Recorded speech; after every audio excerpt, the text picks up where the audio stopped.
Tudo indicava a necessidade de esquecer os problemas carnais, no sentido de renovar-me intrinsecamente e, no entanto, penetrando os recessos do ser, encontrava saudade viva dos meus. Desejava ardentemente rever a esposa muito amada, receber de novo o beijo dos filhinhos. Por que decisões do destino estávamos agora separados, como se eu fosse um náufrago em praia desconhecida? Simultaneamente, ideias generosas confortavam-me o íntimo. Não era eu o náufrago abandonado. Se minha experiência podia classificar-se como naufrágio, não devia o desastre senão a mim mesmo. Agora que observava em nosso lar vibrações novas de trabalho intenso e construtivo, admirava-me de haver perdido tanto tempo no mundo em frioleiras de toda sorte. Em verdade, muito amara a companheira de lutas e, sem dúvida, dispensara aos filhinhos ternuras incessantes, mas, examinando desapaixonadamente minha situação de esposo e pai, reconhecia que nada criara de sólido e útil no espírito dos meus familiares. Tarde verificava esse descuido.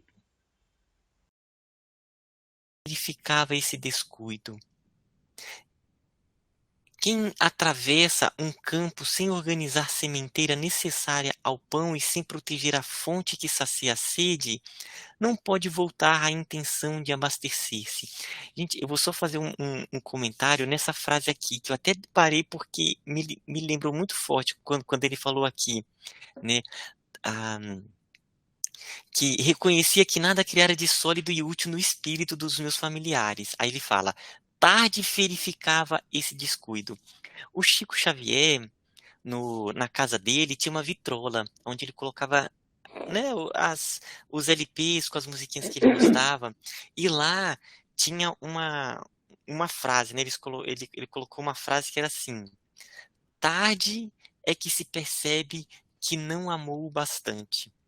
Então, é aquela frase para sempre lembrar de aproveitar todos os momentos, né, no sentido da evolução espiritual, do amor, né? Então é uma frase, quando eu vi aqui, eu me lembrei essa frase, né? Tarde é que se percebe que não amou bastante. Então vou continuar. Tais pensamentos instalavam-se-me no cérebro com veemência irritante. Ao deixar os círculos carnais, encontrar as penumbras da incompreensão. Em que teria sucedido à esposa e aos filhinhos, deslocados da estabilidade doméstica para as sombras da viuvez e da orfandade? Inútil interrogação. Um vento calmo parecia sussurrar concepções grandiosas, como que desejoso de me despertar a mente para estados mais altos.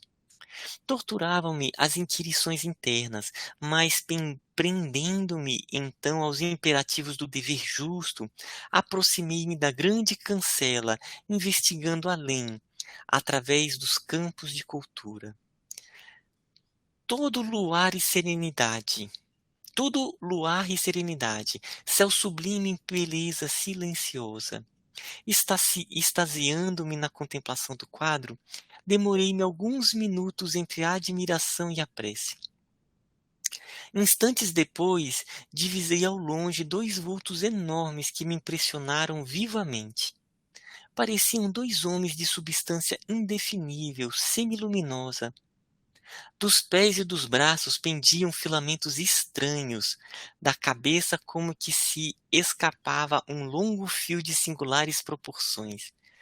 Tive a impressão de identificar dois autênticos fantasmas.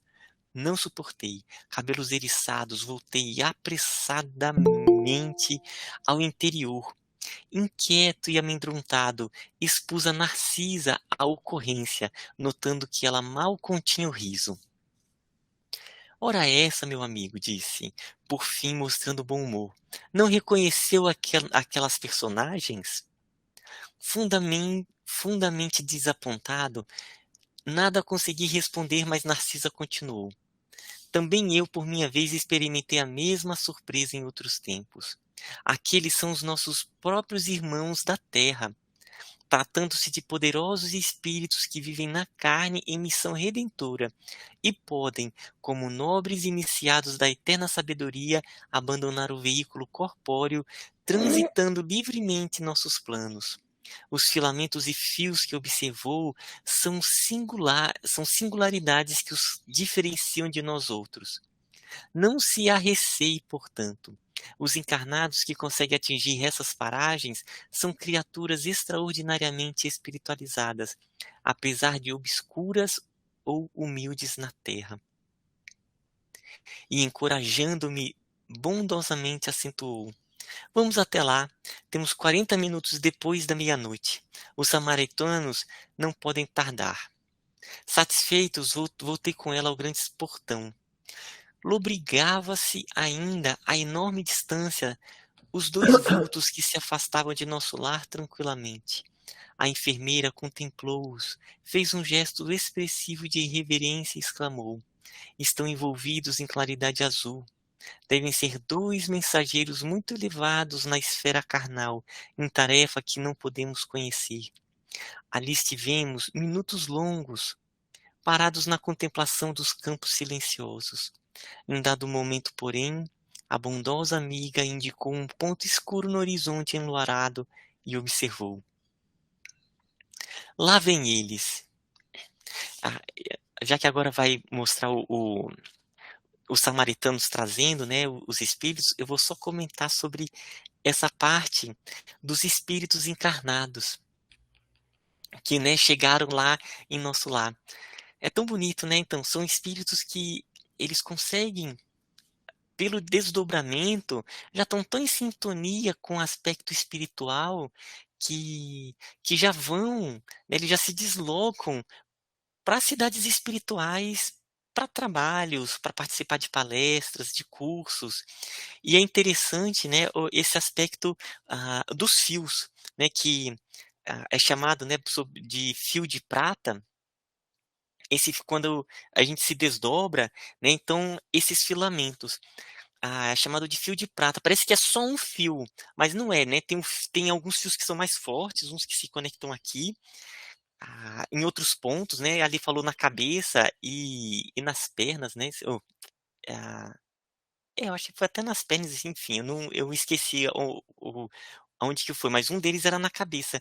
Nas mãos. Nas mãos, isso, nas pernas, nas mãos. É, Esses fios, ele é uma parte do nosso corpo, do nosso corpo energético, que é chamado duplo etérico, né. O duplo etérico está muito próximo do corpo físico. No momento em que se desdobra, a gente se desdobra em um outro corpo, chamado corpo astral, ou como o André Luiz chama, né, mais na frente, quer dizer, não mais na frente nas outras obras, de psicossoma.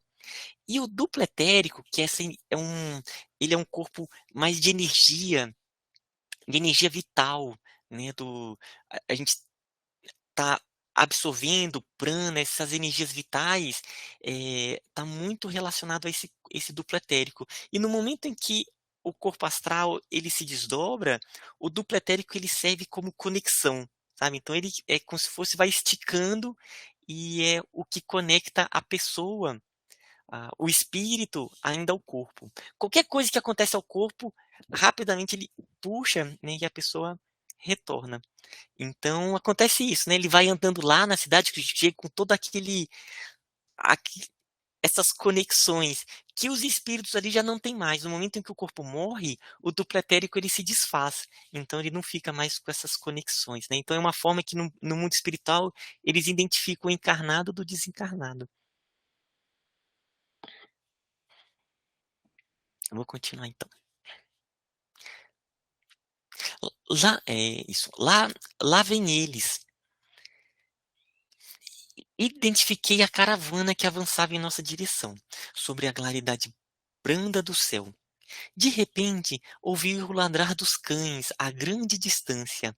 Que é isso? Interroguei assombrado. Os cães, disse Narcisa, são auxiliares preciosos nas regiões obscuras do umbral, onde não estacionam somente os homens desencarnados, mas também verdadeiros monstros, que não cabe agora descrever. A enfermeira, em voz ativa, chamou os servos distantes, enviando um deles ao interior, transmitindo avisos. Fixei atentamente o grupo estranho que se aproximava devagarinho. 6 grandes carros, formato diligência, precedido de matilhas de cães alegres e bulhentos, eram tirados por animais que, mesmo de longe, me pareciam iguais aos muares terrestres. Mas a nota mais interessante eram os grandes bandos de aves, de corpo volumoso que voavam a curta distância acima dos carros, produzindo ruídos singulares.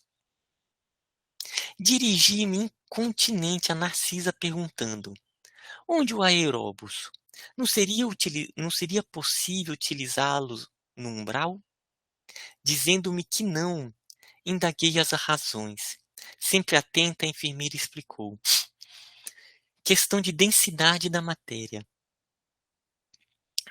Pode você figurar um exemplo com a água e o ar.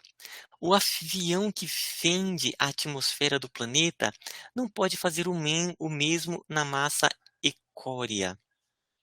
Poderíamos construir determinadas máquinas, como o submarino, mas, por espírito de compaixão pelos que sofrem, os núcleos espirituais superiores preferem aplicar aparelhos de transição.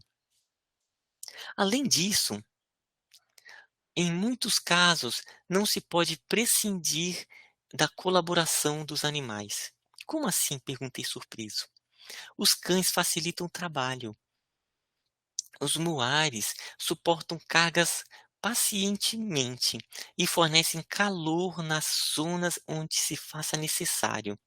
E aquelas aves, acrescentou, indicando-as no espaço, que denominamos ibis viajores, são excelentes auxiliares dos samaritanos, por devorarem as formas mentais odiosas e perversas, entrando em luta franca com as trevas umbralinas. Vim agora mais próxima à caravana. Narcisa fixou-me com bondosa atenção, rematando. Mas no momento, o dever não comporta minudências informativas. Poderá colher valiosas lições sobre os animais, não aqui, mas no Ministério do Esclarecimento, onde se localizam os parques de estudo e experimentação, e distribuindo ordens de serviço aqui e acolá, preparavam-se para receber novos doentes do espírito. Opa, o José Alves, você quer falar, José? Ah, não, acho que foi só a mão que levantou aqui. Gente, eu vou contar um caso sobre essa questão dos animais né, nos planos mais densos, que realmente os animais são... tranquilo, José Alves, tranquilo. Que nas regiões mais densas, eles são muito utilizados, né? Porque lá ele tem embates mais contundentes, né? Então, são verdadeiras falanges, né, das trevas, de espíritos mais densos que entram em luta. Então, ali, a linguagem é uma linguagem mais, bem mais mesmo eh, de, de embates que são bem mais pesados. E os animais, eles são muito utilizados, né? Então, tem um caso aí, esse era o caso que eu ia contar. Tem um livro que a gente até já conversou bastante, até já compartilhamos no grupo, que eram as experiências de desdobramento do Valdo Vieira. Então, o Valdo Vieira tinha as projeções, e aí ele escreveu um livro, que era um diário, de 6 meses das suas projeções. Então, ele vai contando, sabe, os vários casos. É muito bacana, é bem interessante esse livro. Muito leve a maneira como vai sendo contada. E aí um deles né, junto com os mentores, eles foram para regiões umbralinas, que aí eles se encontraram com um espírito, então foi um desdobramento quase que de esclarecimento mesmo. Aí eles foram nas regiões umbralinas e ali encontraram com um espírito que era um guardião. Aí ele falou assim: "Ah, eu trabalho junto com", aí deu um nome. Aí o Valdo vira: "Quem é esse nome lá?", né, sei lá, tipo um totó, mas não era não, é um nome. Aí ele: "Eu vou chamar". E aí chama, era um cachorro, mas o Valdo Vieira não era um cachorro não, era um cachorro imenso, um quase um urso, que ele falou, sentiu um medo, sabe, aquele animal imenso. Aí a pessoa ali: "Não, ele é o meu companheiro que me ajuda aqui". E no plano espiritual ele necessita realmente desses animais que mostram ali presença, né, que auxiliam nos trabalhos de proteção, de encaminhamento. Então é muito comum, né. Aí aqui estava citando esses animais, essas aves, eu fiquei muito impressionado, eu tinha esquecido isso, dessa parte, que tinha essas aves que falou que elas se alimentam de formas pensamento negativas. Imagina nessas regiões a quantidade de formas pensamentos que são criadas, como que precisa ter realmente aí formas de estarem desfazendo essas formas pensamento. Então era isso, se alguém quiser comentar.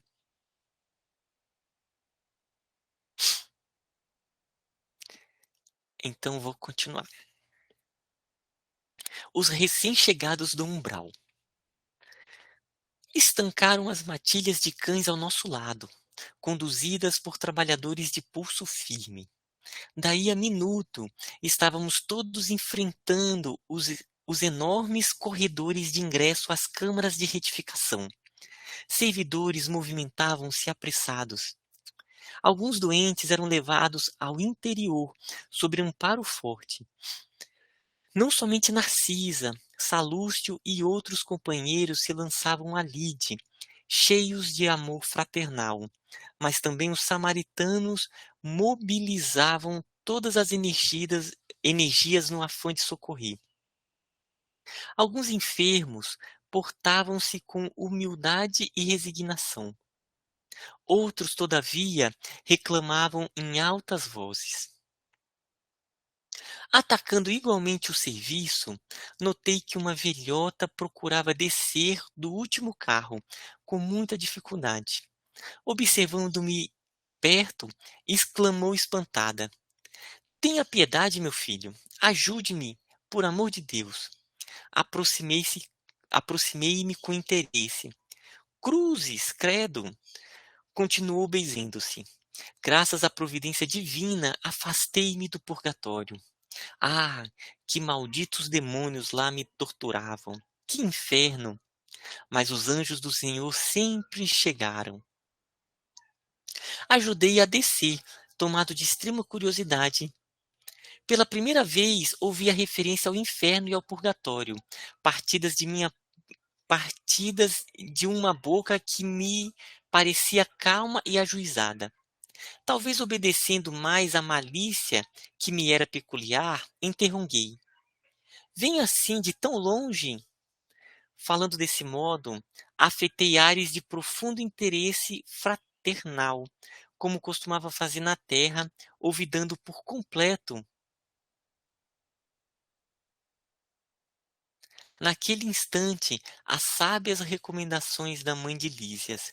A própria criatura, percebendo meu interesse, começou a explicar-me. De grande distância. Fui na terra, meu filho, mulher de bons costumes. Fiz muita caridade, recei incessantemente como sincera devota. Mas quem pode com as artes de Satanás? Ao sair do mundo, vi-me cercada de seres monstruosos que me arrebataram em verdadeiro torvelinho. A princípio, implorei a proteção dos arcanjos celestes. Os espíritos diabólicos, entretanto, conservaram-me enclausurada. Mas eu não perdi a esperança de ser libertada. de um momento para outro, porque deixei uns dinheiros para a celebração de missas mensais por meu descanso. Atendendo ao impulso vicioso de perseguir assuntos que nada tinham a ver comigo, insisti.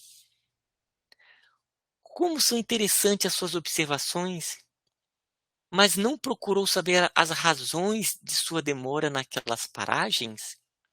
Absolutamente não, respondeu persignando-se. Como, como lhe disse, enquanto estive na terra, fiz o possível por ser uma boa religiosa. Sabe o senhor que ninguém está livre de pecar. Meus escravos provocavam-me rixas e contendas, e embora a fortuna me proporcionasse vida calma, de quando em quando era necessário aplicar disciplinas. Os leitores, eu acho que eram os feitores eram excessivamente escrupulosos, e eu não podia hesitar nas ordens de cada dia. Não raro, algum negro morria no tronco para escarmento geral.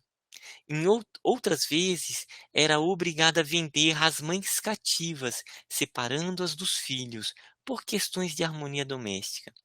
Nessas ocasiões, sentia morder-me a consciência, mas confessava-me todos os meses, quando o padre Amâncio visitava a fazenda, e depois da comunhão estava livre dessas faltas veniais, porque, recebendo a absolvição do confessionário e ingerindo a sagrada partícula, estava novamente em dia com todos os meus deveres para com o mundo e com Deus.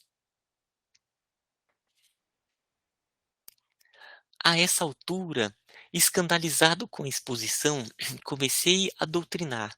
Minha irmã, essa razão de paz espiritual era falsa. Os escravos eram igualmente nossos irmãos. Perante o Pai eterno, os filhinhos dos servos são iguais aos dos senhores. Ouvindo-me, ela bateu o pé autoritariamente e falou irritada. Isso é que não. Escravo é escravo. Se assim não fora, a religião nos ensinaria o contrário. Pois, se havia cativos em casa de bispos, quanto mais em nossas fazendas. Quem haveria de plantar a terra senão eles? E creia que sempre lhes concedi minhas senzalas com verdadeira honra. Em minha fazenda nunca vieram ao terreiro das visitas, senão para cumprir minhas ordens. Padre Amâncio, nosso virtuoso sacerdote, disse-me na confissão que os africanos são os piores entes do mundo, nascidos exclusivamente para servirem a Deus no cativeiro. Pense então que não poderia encher de escrúpulos no trato com essa espécie de criaturas? Não tenha dúvida. Os escravos são seres perversos. Ali, filhos de Satã. Chego a admirar-me da paciência com que tolerei essa gente na terra, e devo declarar que saí quase inesperadamente do corpo por me haver chocado a determinação da princesa, libertando esses bandidos. Decorreram muitos anos, mas lembro-me perfeitamente. Acham-me adoentada havia muitos dias, e quando o padre Amâncio trouxe a nova cidade, piorei de súbito. Como poderíamos ficar no mundo vendo esses criminosos em liberdade?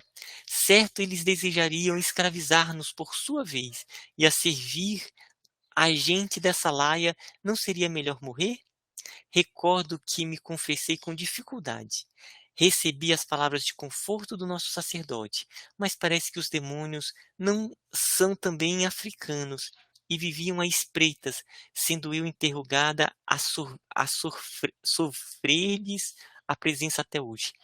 Queria fazer um comentário, né? Então, essa senhora que foi resgatada das regiões umbralinas, olha só, então ela foi, da época, o desencarne dela, de 1888. Aqui, tá até falando isso. E o livro, esses contos aqui do André Luiz, ele se dá mais ou menos entre 1939 e 1945, porque ela se passa, né, o André Luiz ele foi resgatado mais ou menos na época da Segunda Guerra. Então percebam que o o André Luiz ficou 8 anos nas regiões purgatoriais.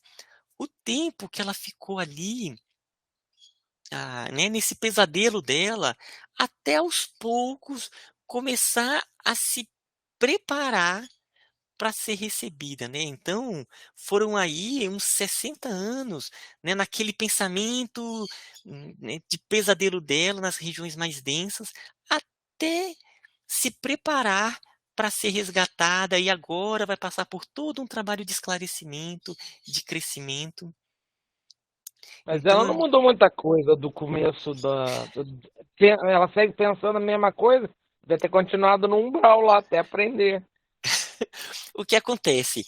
Ela melhorou em outros aspectos, né, porque o espírito ali no sofrimento, muitos outros aspectos ela começa a se amadurecer e o caminho do esclarecimento é muito grande, né, então ali ela vai começar a ser esclarecida, vai ampliar a visão dela, né, vai começar a trabalhar, e aí vai nesse caminho. Mas nesse aspecto, ela ainda vai passar por um longo aprendizado, né, vai ali em nosso lar vai participar, né, de todo um processo ainda de esclarecimento, e que é o caminho do espírito, né. Mas nesse aspecto, ela ainda estava, né, completamente obliterada, né, nas suas percepções. Mas é o caminho do espírito, né. A gente mesmo, a gente no caminho vamos melhorando em um outro aspecto, em outros ficam ali, e com a dor a gente vai percebendo e trabalhando e melhorando, é a construção do espírito. Mas esse tipo de comentário aí, tão agressivo, ela tem que ter melhorado muito em outros lados, porque isso daí merecia mais uns 60 anos de umbral fácil.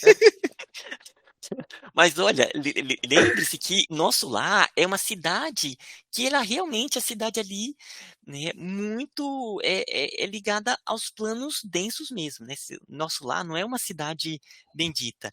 Então e ela está sendo recebida ali nas câmaras de regeneração, aonde recebe os espíritos, mas que olha, André Luiz, ele nem foi para as câmaras de regeneração. Ali é o local mais denso mesmo de nosso lar que recebe espíritos que são muito, né, muitos vêm completamente disformes, e ficam ali ainda por um bom tempo, um bom tempo. Então, é é isso, né, quando o espírito começa a ter a ponta da esperança de falar assim: "Olha, né, o mundo maior resgata e fala assim: "Ó, ainda tem longo caminho, mas ainda tem, ah, né, já dá para começar o trabalho do aprendizado". Mas ela ainda estava Ah, nesse ponto, estava mesmo bem obliterada mesmo. entendi, entendi. Eu lembro também de uma conversa que a gente teve sobre umbral, né? Qual era o significado de estar no umbral. Que não era um castigo, né, Ismael? Eu lembro que a gente falou sobre isso. Exatamente. Ali é Eu um não, processo. Diga, eu não diga. penso como um castigo, e sim como tipo, você foi reprovado, tem que continuar na sala de aula naquele ano até aprender. É como se ela tivesse sido reprovada, e bem reprovada, né? Vamos chegar no acordo, né? O umbral é um processo muito interno, porque o corpo energético ele fica todo desequilibrado. Devido às ações, quando perde o corpo físico, aí o corpo energético ele se desestrutura todo. Então a pessoa, ela fica em um verdadeiro pesadelo, que é a sua própria é um pesadelo mesmo, né. Ali, os próprio organismo energético, ele vai, né, expelindo, reestruturando e vai aos poucos. Momento em que ela já está mais ou menos pronta, pelo menos para já ser resgatada, mesmo que seja nas câmaras de retificação, o mundo maior fala assim: "Ô minha amiga, vamos lá, que ainda tem uma longa trajetória evolutiva", né. Então ali vai recebendo os passes, vai tendo os esclarecimentos, aí tem todo o caminho. Eu vou colocar uma musiquinha para a gente ir relaxando. A mesma